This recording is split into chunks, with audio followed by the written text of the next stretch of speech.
Hey everyone, welcome to this episode of Figuring It Out at the Figure Studio. We are here with Felicia Singh, who's an amazing community leader, and we're really excited to learn about how she figured it out and learn a little bit more about herself. So Felicia, can you just introduce yourself? Sure. So I am Felicia Singh. I live in Ozone Park, and a huge part of who I am is first and foremost being an educator. I've been teaching for the last 7 years. I'm going on to my 8th year, and it's been such an amazing experience. I'm a daughter of an Indo-Caribbean mother and a Punjabi father, so I grew up in an interfaith and almost intercultural home, which has been such a privilege because I see perspective in such a different way, and I really appreciate that all the time. So for me, seva, which means service, has always been a part of my life since I was in high school to now. And I've grown up with this idea of volunteerism and how important it is to give back, because when you give back, you're also giving back to yourself, and that's been my motto ever since. Wow. What do you teach? I teach English to 10th graders. I taught 9th grade. I taught 6th through 10th grade, but right now I'm pretty much stapled in 10th grade. Very cool. Did you always know that you wanted to be a teacher? I did not. That was actually quite the journey. When I was in high school, I wanted to be a doctor. And I actually got admitted to Adelphi University as a bio major. And I did that my fall semester. And I was like, oh man, this is not for me. I love science, but not this much to make it such a career. And I ended up changing my major to journalism and doing that for a while. And then I was like, you know what, I really want to write, but I also really want to teach. And so then I went back and I decided to change my major again to education with a minor in journalism. So it took a while to get to where I am. And then I pursued my master's in education as well, and I don't regret that at all. Awesome. I mean, your experience in college sounds pretty familiar, and I'm sure it probably does to a bunch of our listeners. Yes, I think it really brought to light to me, working at the school that I work at right now, how important it is for us to have more pre-college programs throughout our district and throughout our borough. I think that we set children up for failure when we send them out and graduate them. And then they get to college and there's no stability anymore. There's no one saying, like, you have to look at your syllabus and see when your assignments due. You have to talk to your professor when you're having a conflict and you want to reschedule anything. You do need to go to class, but they don't take attendance. And so these things are all new to people who are first generation going to college like I was. And I can't tell you how important it is to have that support in high school for pre-college programs and understanding what it'll be like. And we don't have that here in high schools and most of our city schools in Queens. Gotcha. So as an educator, especially of 10th graders, how do you bring in some of this college preparedness or college readiness, maybe skills into your classes? We're really lucky at my school to have a college and career readiness department. Teachers who literally focus on college and career readiness from the 9th grade going up. And in classes, in my particular classes, we read a lot of nonfiction because that's what our kids are going to be exposed to once they graduate and head on to college and higher ed. So I read a lot of nonfiction, pairing with fiction. We talk about analyzing literature and talking about quoting everything that you read and talk about and analyzing it in a higher level way to prepare our kids to be able to have the same conversations in a college classroom where you might have 50 kids and not know how to stand out or not know how to be a part of discussions. And so we have a lot of open discussions in class. High school and going to an elite university. I had the option to actually go to a smaller campus for my first 2 years, and I think if it wasn't for that, with smaller class sizes, I would not have been able to navigate figuring out a lot of that stuff on my own. So that's huge, absolutely. And a lot of people don't realize that. A lot of people graduate from high school, they embark on a 4-year plan, and that 4-year plan is difficult if you don't have the right supports academically, socially, mentally to prepare you for that. And some kids don't even transfer to a 4-year school after their 2 years. It's like, well, this is as far as I can go. Right. And so what programs, what stability do we have in high schools to prevent that? Especially for people of color, the likelihood of graduating from 4-year institutions takes longer than their white counterparts. And so how can we make that gap smaller? And it starts at high school. Definitely. So education is definitely a really Yes. huge part of everything that you do, and I'm sure that it's going to be a common thread throughout our entire conversation. But you also mentioned that service and volunteerism is huge in your life. Can you just talk a little bit more about what has that meant to you throughout your life, and what you're doing now? When I was in high school, being a part of the National Honor Society and doing all the things you're supposed to do as a high school student, as an Indo-Caribbean, the standard of getting an A and the standard of doing well is always presented in the home, and so we try to emulate that as children in our schools. And so when I got to high school and was about to graduate, it was my 11th grade year, and then going on to 12th grade, I realized, oh, you're supposed to get these volunteer hours, these random volunteer hours of service. But our schools don't set us up to figure out where we get these services, how do we volunteer, what's most appropriate for the academic years in college that we're going to be embarking on. So I had to figure it out. And so I did, and I was really lucky to be involved with an organization called Civic's Place out in Long Island. And I was going to school at Thomas Edison High School. So that was always a trek for my parents to drive me to Long Island at least twice a week to volunteer with kids who are impacted by cancer in some capacity, whether it's their family member that has cancer, and they go to this camp so that they can get the homework services and the attention and the mental health services that they deserve, since their parent or their sibling has cancer and is like occupied at that time, going through treatment. And then I realized I really wanted to join the Peace Corps, and that was a huge part of all of everything in high school. And I knew back then you had to just be 18 to join the Peace Corps. Now you have to have an undergraduate degree. So it's so much more competitive. But when I was in high school, it was you only need to be 18 and U.S. citizen, and you could just go to the Peace Corps. So that was what I wanted to do. And then I thought about it a little bit more, and I said, let me just wait until I graduate undergrad. And I did that, and then I was like, no, let me just wait until I graduate with my master's. And I did that, and then finally I went off to service with the Peace Corps, and it was such an amazing experience. I have to say that I was the only Indo-Caribbean woman to serve in China at the time, and I'm hoping more Indo-Caribbeans will look at Peace Corps and the amazing experience you have from going and living in another country and seeing a different culture and looking at it from a perspective of, wow, there's so much I can learn here and so much I can do, and friendships that I can really make here with other people who live in this country, and bring back and shatter these stereotypes that we have here in the United States, especially about China. Absolutely. So Peace Corps is a really popular and long-standing program. Can you just explain for our listeners what it is? So John F. Kennedy created a Peace Corps, and his intention was to create a friendship and a relationship with countries. And so we don't choose the countries of service, the countries choose us and the services that we want to provide to each specific country. And we have adolescent development or youth development, we have business development, agriculture, teaching, so many different services that you can offer countries. And so China only has one program, and that's teaching. So I was really fit for that program because I have the background for teaching. And so the intention is that we go to these places of service, these countries of service. We serve for 2 years.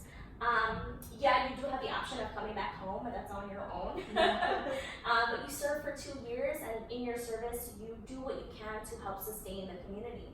And you're not there to fix anything, you're not there to save anyone, but it's rather a learning exchange about how America is represented in you as someone who's kind of like a diplomat of the United States, and how you can take what you're learning from a different country and bring it back here and share and tell people, like, I lived in X country for so many years, and this is what I learned about the people, and our misconceptions are wrong.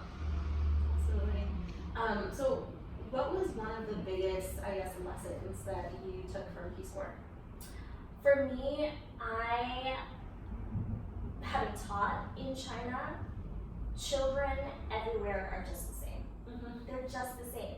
They want love, they want to be seen, and they want to grow. Right. And they deserve every single opportunity to do that, no matter where they are, no matter if they come from a village, or if our children come from the city, or if our children come from the tiniest place in the world. All children want love, and they deserve to have teachers and a community that sustains that idea. Absolutely. And to be clear, you were teaching English to Yes, these students, I right? taught at a university, Okay. freshman and sophomore students, and I taught spoken, written, and spoken and written language and reading. And it was great. My classes were huge. They were about 60, anywhere between 60 to 86 students. Wow. Or 100, sometimes at one time I had a class of 100 students. But it was an amazing experience, and I really got the opportunity because the school that I was at, Nijang Normal University, had such a long-standing relationship with the Peace Corps.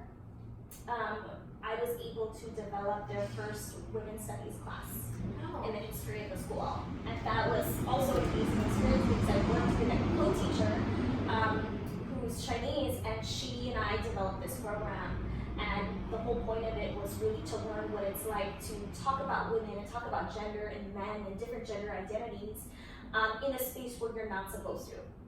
And it was challenging, but it was amazing to have that opportunity. And it really taught me about what schools want for their kids. It's like, yes, this is controversial to have a conversation in China about gender and about women's rights. Very controversial, and in some spaces even dangerous. But to see a school say, okay, we're open to this idea, and the privilege really there was that I was an American, Right. and that's the truth. And I knew that going into the space, I needed to make sure that I had a counterpart with me, a co-teacher who I am learning from, and not going into the situation like, this is how we should teach about gender. These are the conversations, these are the rights you're supposed to have, because it's very American to do. But to really go in and say, let's have a conversation and learning exchange about what it's like to grow up and be a woman, or be a man, or be something else.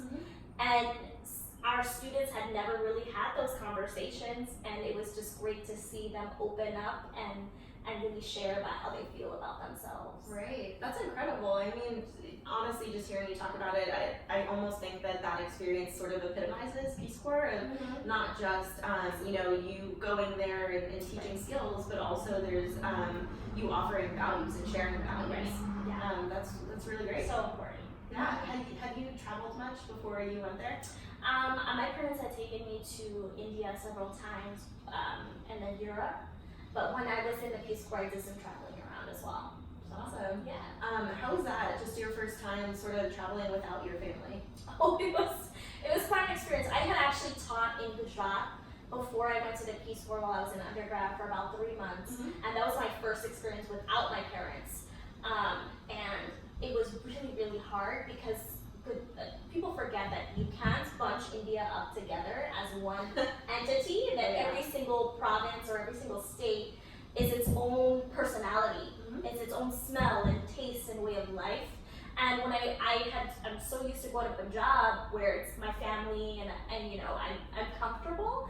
And so when I first set foot in Gujarat, I was like, oh, okay, this is so different.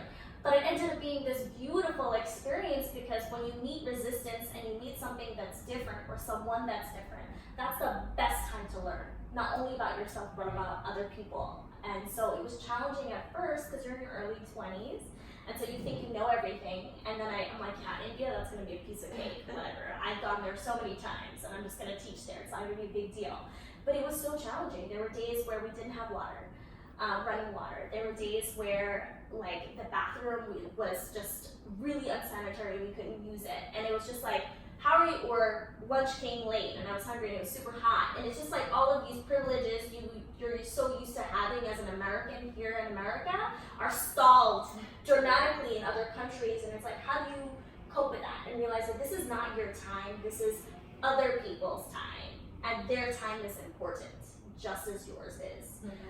So it really taught me that great lesson. And traveling always does that.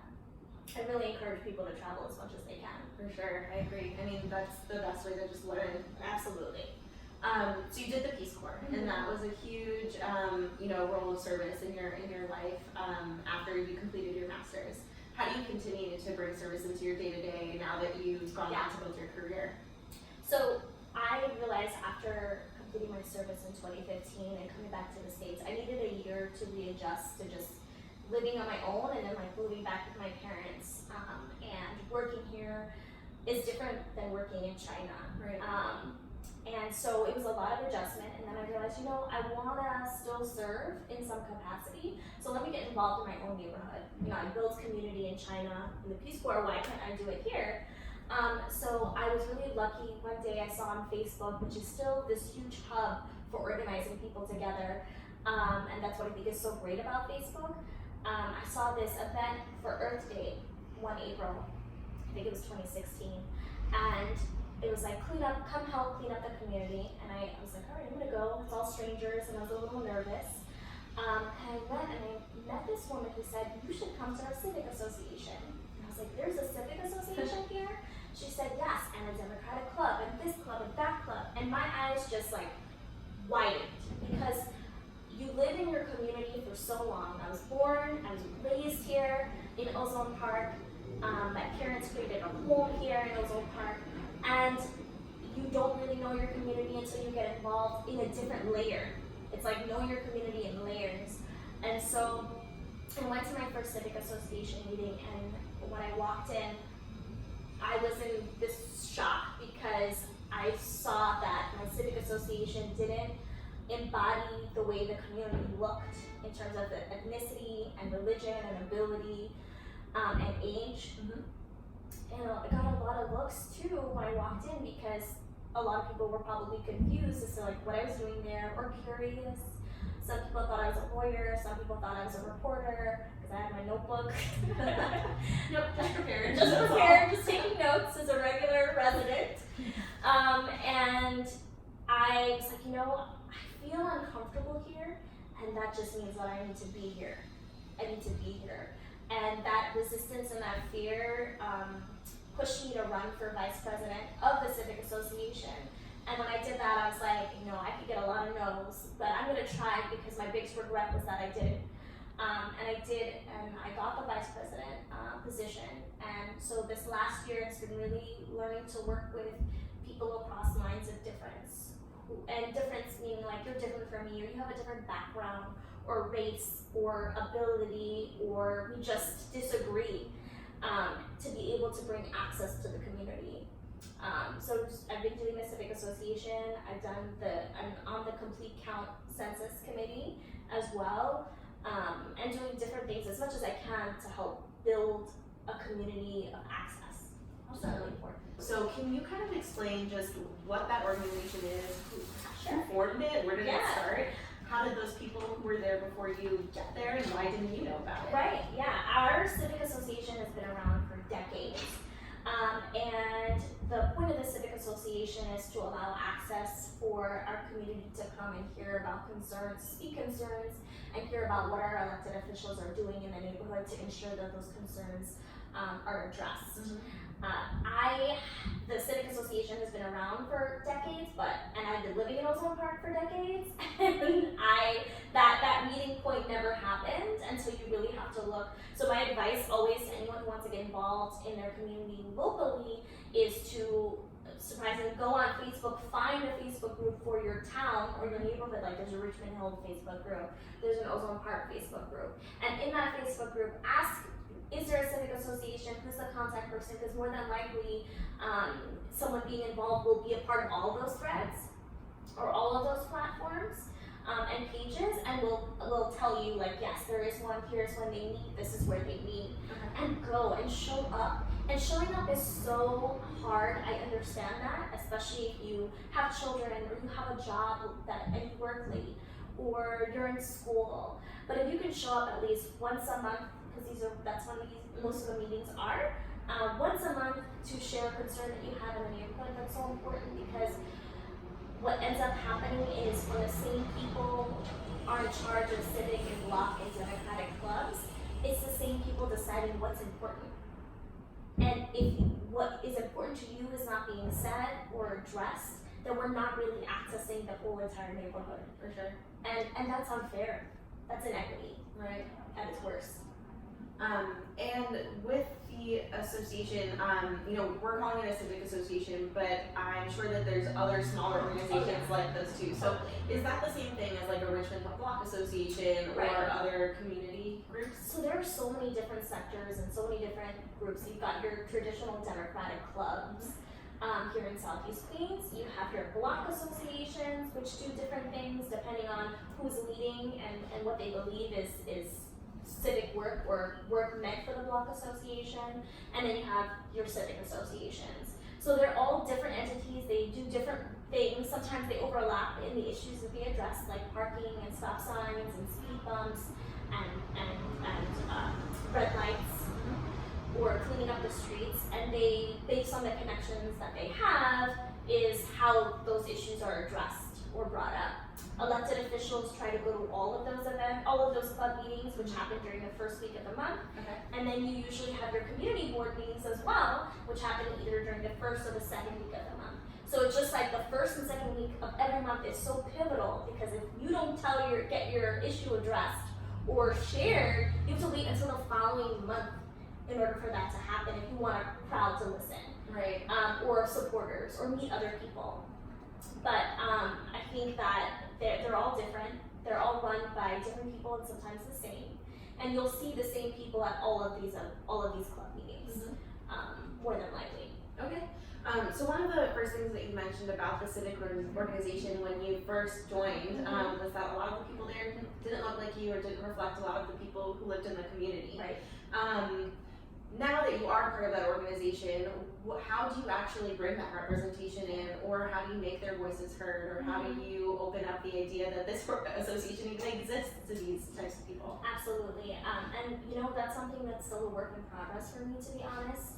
I still haven't had the ability to reach the Bangladeshi community that lives in Ozone Park, or the Latinx community that lives in Ozone Park, or even the Indo-Caribbean community that lives in Ozone Park.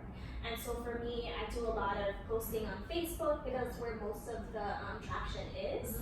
I have 11,000 people in the Ozone Park group. And so I post there as much as I can, be like, hey, we have this meeting on this day, come.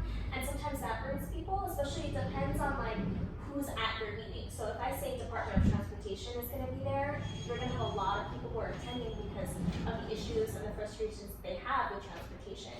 Or Department of Sanitation. I've had so many people come to our meetings because they're saying, well, this side of the street is really dirty compared to another. We need more trash cans. So it depends on who you're bringing. So I try, myself and the e-board tries to make sure that we have varying guests who are there so people can really, and often, so that people can share their frustration or their concerns rather. Gotcha. You've been the vice president of the organization for a year now. Yes. What are some of the key moments or things that you've done in that past year?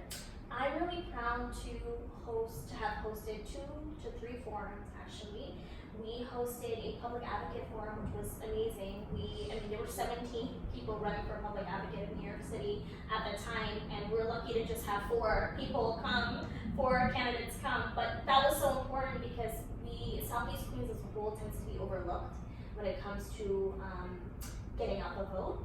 And that's unfair because people in Southeast Queens do vote. They go out and they vote.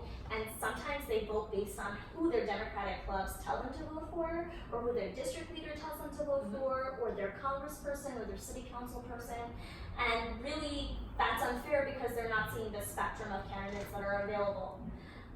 So we invited all the public advocates, and we had 4 come, and I had questions for each of them, or they were all the same questions, and they were timed on their question, and it gave people the opportunity to see the spectrum of ideas people have as what it could mean to have someone advocate for them.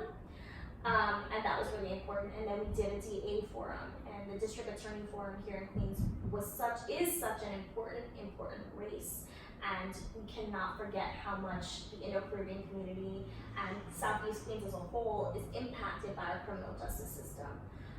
So that one I think I am the most happy about because I think it gave our community a chance to really see who's out there, who's really gonna fight for the people. Right, and I think especially with the DA election, that one in particular is probably really topical, but I'm sure that having and creating forums like the one that you created that just didn't exist before for people to actually see and hear from these candidates in a way that just wasn't an opportunity in the past. Absolutely. Probably made a difference in making it such a tight race. I hope so. I think people are so used to going to their Democratic clubs or their civic associations, block associations, and just hearing from the elected officials about what they're doing and what plans they have. But really to have a forum opens up the space to be like, well, this isn't my elected official yet. So what are you gonna do for me and my community if you are elected? And it's a whole different conversation. Right. So now that you are engaging people in the South Ozone Park community, especially let's talk about the Indo-Caribbean community specifically, what are some of the issues that you hear people focusing on? I think our Indo-Caribbean community really is missing from so many conversations, and that is a concern itself. We're missing access to information about candidates. We're missing access about information on voting. I think that our Indo-Caribbean community shows up for cultural events, and we show up for duck curry competitions and dancing and pagua in drives and hundreds of people, but we don't do the same when it comes to being civically engaged. And I think it's because we're not asked to. I think that the expectation is that we just stay in the space of Richmond Hill or wherever we are in New York City or in the nation, and that's just where we're gonna stay. And we own businesses. You know, we become teachers, we become police officers, we become people who make a difference. And so we need to make sure that our concerns like our neighborhood safety, like drugs, like our access to voting are things that are amplified. And I think half of that concern is like, well, are our elected officials really doing that and providing access for us to do all of those things? Are we relying too much on our elected officials and not amplifying our own voices? And then the other half is like, how do we find the empowerment in ourselves to use our voices as well? That's a different thing, because like I said before, showing up is really hard. And we've had motivation to show up before, and we've done that in voting. I think especially when Richard David was running for office here in the district, and we can do that again in so many different capacities than just going out and voting. Right. What do you think are some of the things that could help motivate our community to at least, I think, remain consistently engaged with local politics? I think we need to do a better job at engaging our youth. I think we need to do a better job at talking to kids in high school and anyone between the ages of 18 and I'm gonna even say 35.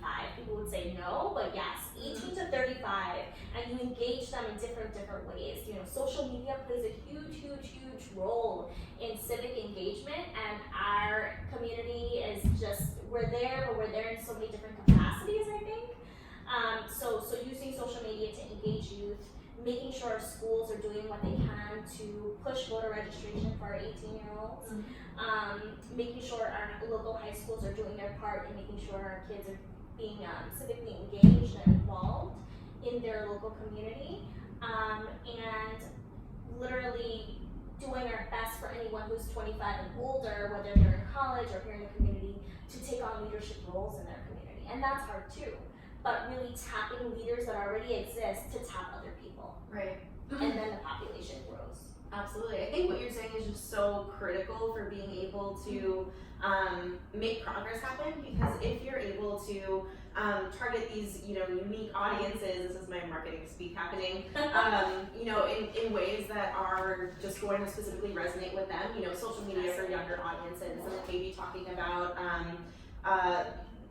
the economy in ways that are unique to older audiences or whatever it might be, whether it's format or content. It's really important to be able to just target that messaging to get people more involved. Right. What are some of the things that might be more unique to audiences that are older, or community leaders who are older versus people who are younger? I think community leaders or people in the community who are older have concerns that are based on frustrations that have never been addressed before, or still aren't being addressed. And so it's about taking this moment of elders or elderly who are in the community who are frustrated still at parking or taxes and the ability to own a home or being a renter. And really amplifying those voices as well, because they're just as important. I think we have this movement right now that's happening amongst youth that is really important, but are we shutting out our senior citizens? Are we shutting out people who've been in the neighborhood longer? And that's a moment where we need to merge both groups to have a stronger relationship, because there's so much more power in a movement when groups are not separate, but when they're together. For sure. In one of the questions that I just asked you, where I asked specifically using the word politics, I almost cringed myself, because I think sometimes the word politics gets just taken for what it is, and it's denotation for just being this thing that people shouldn't talk about in intimate settings, or people shouldn't talk about like at the dinner table or with people that they just met. But I think hearing about a lot of the issues that you're talking about, what people forget is that politics is just your daily life represented by specific people. Absolutely. I totally agree. And it's so interesting because I'm so tired of like politics is meant for a certain setting and for certain people. I think that saying was created to prevent people who matter to have conversations that matter.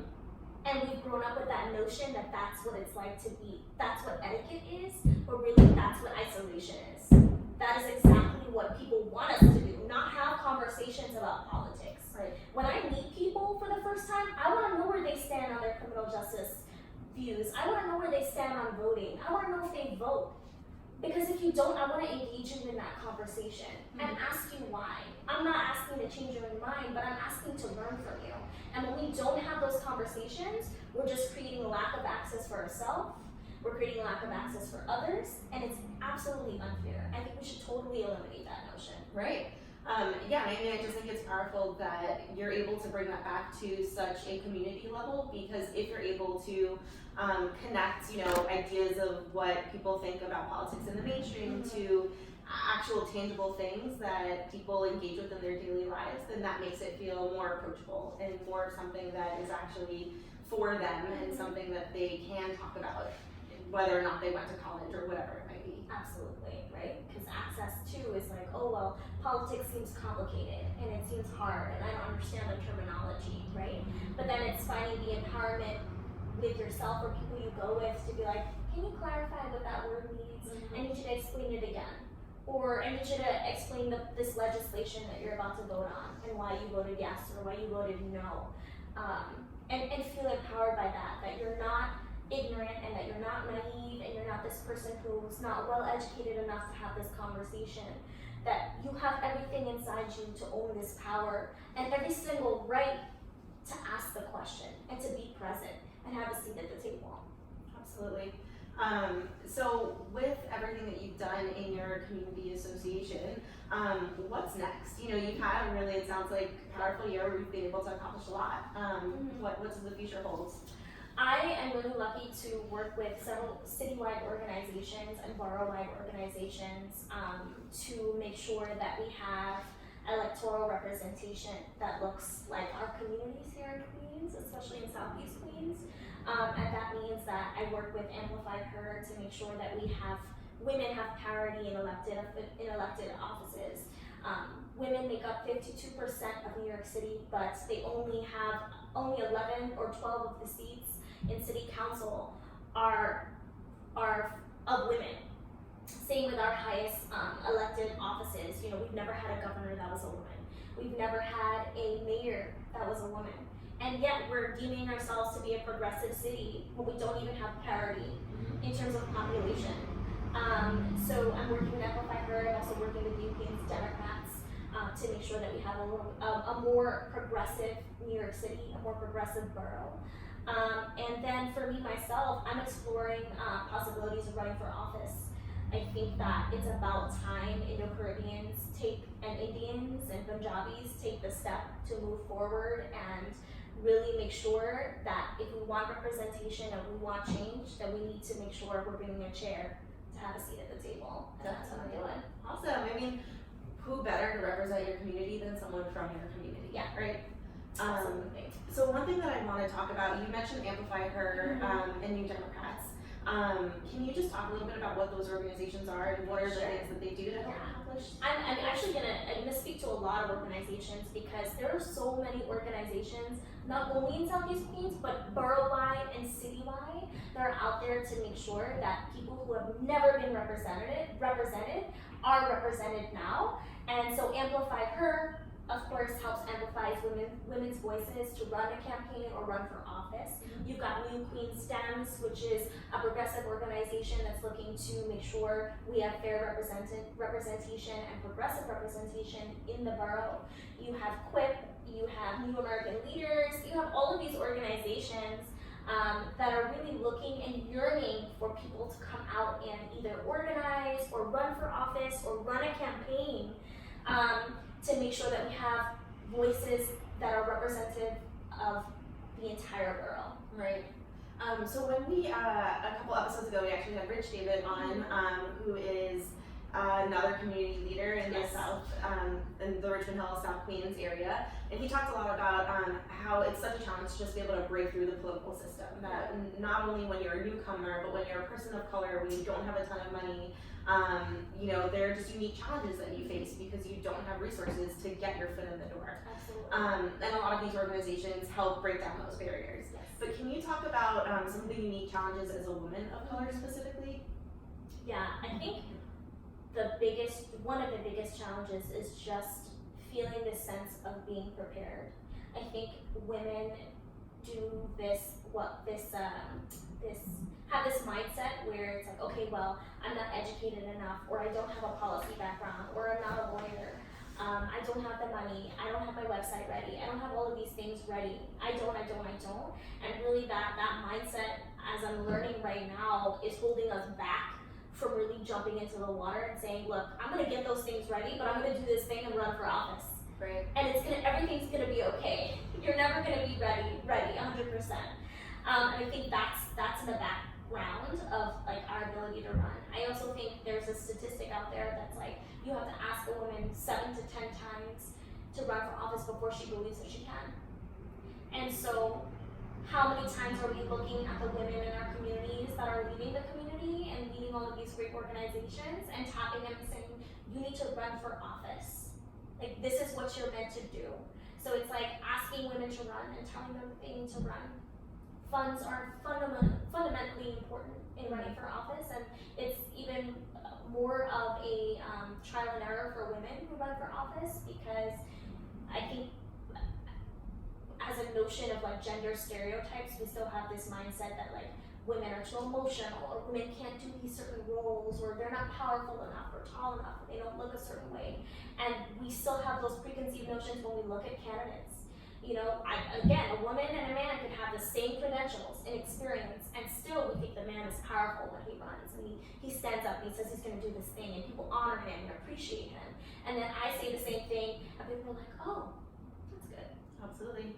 You know, I think just hearing you talk about this, I think one thing that's really important to mention is not only do these challenges face us as adults, like these are just things that are baked into our values and beliefs as a society. Like, especially as someone who co-created or created a women's study curriculum in another country, you probably more than well know, like these are things that we're taught to believe as truth, like when we're children in school, and they're reinforced systematically, like in schools, at work, and other organizations that we're all a part of.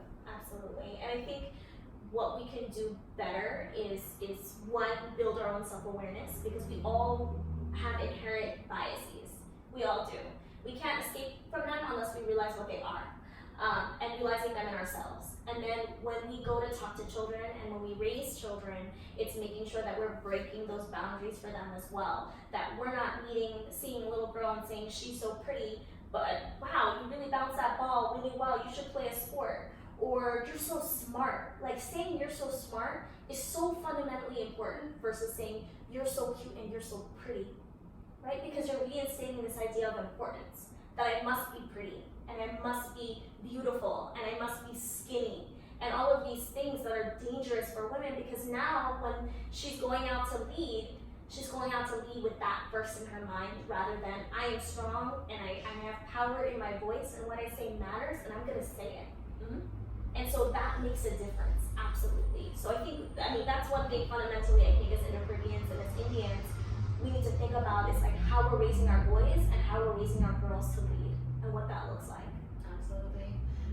So who were some of the people that sort of tapped you on the shoulder to consider running and being more involved in the community? I had a friend at work, Kate, who approached me in our staff room and was like, hey, you should come to this meeting for Emerge America, which is another organization that trains women to run for office. And she's like, we're creating a New York branch, and she was part of creating that New York branch. And come to our happy hour. And I was like, women can run for office? I was very confused. I knew that fundamentally women can run for office and be candidates and be elected officials, but it's like I forgot for a second. And when I went, I was like, oh wow, this is such an amazing opportunity to just like be in this room and see and meet people. And the more I talked about my background, the more people were like, yes, this is what you were meant to do. This is it. And I feel grateful for that, and I'm looking at other women and tapping them as a result, and bringing them into the circle in this space, which is a privilege in itself. I find it so interesting because for me, when I really think about running for office, I think about the fact that I will always be doing work in my community, and I will always be serving communities no matter what I do. And I'm already a public servant as an educator. And so for me, embarking and people tapping me to run for office has been such a privilege, but it's also very scary, right? Because I'm the first person in my family to do all of the things. Graduate high school, get an undergraduate degree, get a graduate degree, and now run for office. These are things people haven't been able to see for our community before. And to see it now is scary, and it's like, but it's also exciting. And so I'm really grateful for that. And it's all been women and a few men who've been allies as well to be like, you need to do this work, you need to just get out there. Absolutely. Can we talk about that scary feeling a little bit? I mean, I think that this is something that a lot of people who are doing the work, whatever field it might be, talk about with their friends and with their therapists, which is something that, I love to put out there that's important. Yes. This anxiety or scariness or feeling that lots of people feel physically when they are approaching something new. They're approaching something that could be really big for their career, and not just their career, but their communities, respectively, wherever that might be. Right. What has that feeling been like for you as you've gone out to take new steps, and as you've taken those steps, how has that feeling changed? I think the scariest part about the idea of running for office and considering and exploring has been the fear that white people have owned the space and have been the decision makers predominantly in the history of America to make decisions and legislation for us that impact us every single day and impact our children and our way of life. And when you walk into spaces that are so owned by a majority, that itself is scary, because you need to be seen, absolutely, and you need to make sure, because no one is going to make sure your voice is important. They're not, right? You need to make sure your voice is important, and what you say is important, and what you believe for people is important. And so for me, a lot of my fear has been like, yes, the typical mentality of, well, this isn't ready and I need everything to be perfect, and I don't have a website and headshots and all of those things. But then the other side is the fear of like the fact that a lot of my district is white, and I need to engage those voters, and no matter what they believe about me and my race and my gender and who I am and where I came from and whether or not I have experience, I'm going to represent them no matter what, right? Whether they're Republican or Democrat or Democratic centric, whatever that might mean. And so for me, it's like going out into my neighborhood and saying, there are going to be people they're going to be a 10% who are just not going to be, I'm not going to be their person, and that's okay, but there's going to be a lot of people who are going to be in my corner. But when you have such a fear of the 10%, that can hold you back as a potential candidate and as a potential leader from really embarking on what you want to do. And that goes for all fields. That goes for owning a business and the 10% who are going to say you can't and that your business will fail in a year. That goes for embarking on a career you have never even thought of before. And the 10% that's gonna be in your head. And it's really about taking that fear and realizing that it's present and it means you need to do it. Absolutely. Yeah, I completely agree. That's exactly what I was going to follow up and say. That fear just really means that you actually need to just do the thing that you're scared of. Absolutely. So one of the last questions that I have for you is sort of, as you become even more involved in the community, barring funds, barring, other, legislation or things that might happen, what does your ideal community, South Ozone Park look like for you in the next 2 years? That's a great question. I think that for me, South Ozone Park, all of Southeast Queens needs this new awakening of true access to representation. And what that means is that a restructuring of our democratic clubs, a restructuring of our civic associations, our block associations, a restructuring of empowerment for our community to really hold on to the fact that calling 311 takes a long time. It just does. You're gonna be on hold for a while and then someone's gonna tell you that you need to fill out a form online if you want your street to be cleaned or garbage to be picked up. What are other ways you can take to make sure that your voice is amplified and people hear you? Take it to social media, right? Film all the things up and send it over to DOT or send it over to Department of Sanitation. And it's like, I envision a community that's not necessarily about okay, this can't happen here in my backyard, which is a very dangerous mentality, but rather an openness to real access to information and getting things done. And what that means is relying on our elected officials and making sure that we're holding them accountable for the things they said they were gonna do. And our elected officials not being afraid of being held accountable. Mm-hmm. And then that means the same for our civic leaders and our leaders in the community who also turn the wheel and have so much power in deciding what's important. And really amplifying our voices to be like, this is important instead. I also envision a space where we have better voter turnout. That's so important.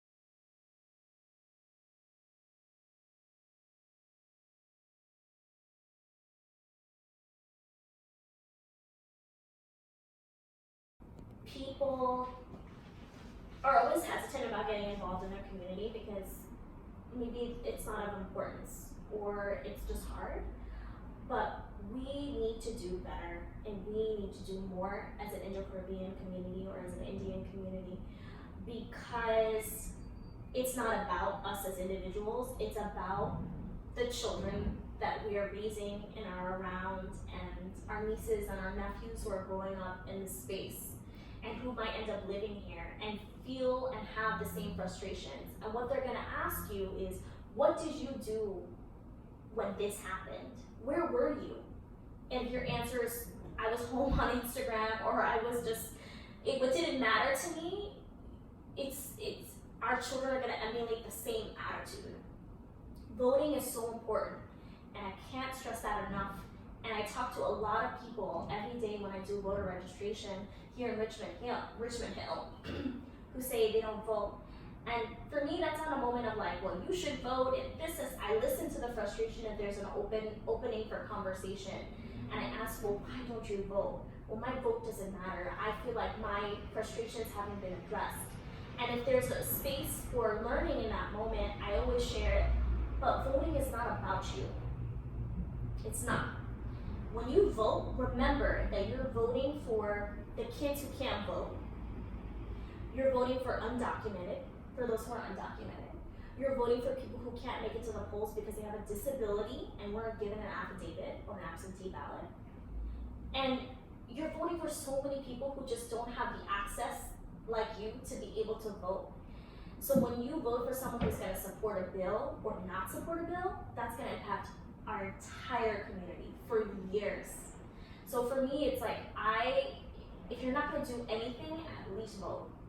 And if you want to get involved, I am more than welcome and happy to show you how and like invite you to spaces so that you have the access like I did to getting involved. Wonderful. I mean, it's our responsibility to be involved, and voting is really baseline. It's the It is easiest great. way to Yeah. do it. Yeah. So how can we follow you online, Sure. or just get in touch with you to be able to follow some of the great things that you're doing and potentially be more involved? Absolutely. So on Instagram, you can follow me at FeliciaGram2, the number 2. On Twitter, fsing_NYC. I also have Facebook, Felicia Singh, as a county committee member. And I can also share my email, fsing21@gmail.com. So you have all of these avenues to get in touch with me if you feel frustrated or you want something to happen in your community or you need help organizing a meeting. I can put you in touch with people in your own community, or if you live in my community, invite you to the spaces I've been involved in. Awesome. Well, we'll definitely include all of the links to get in touch with you Yes. and just follow what you're up to in the show description. And thank you again. It was so awesome talking to you and learning about your story. Thank you. Thanks for listening and watching this episode of Figuring It Out at the Figure Studio. Talk to you next time.